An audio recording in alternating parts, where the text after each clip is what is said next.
Episodic memory, which I mentioned before, is so powerful. An episodic memory is not just 9/11.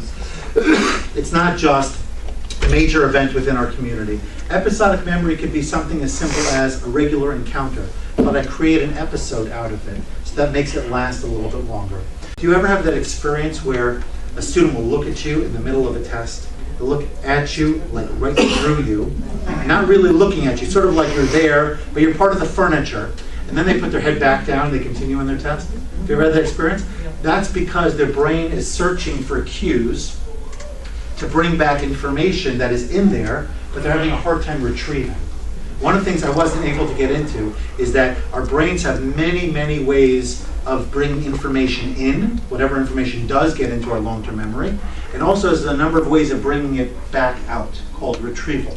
But the retrieval process that I use, the first retrieval process that I use may not be the best. And so a teacher would be wise to not give up just because I asked a question and you couldn't answer it. But maybe if I showed you a picture, or maybe if I did something a little bit different, that would cue the memory. That would bring it back. The more we can do to help students bring that information out from within their mind, of course, the better we're going to help them succeed on a test or any other thing where memory is important. These kinds of things are all part of helping the students learn.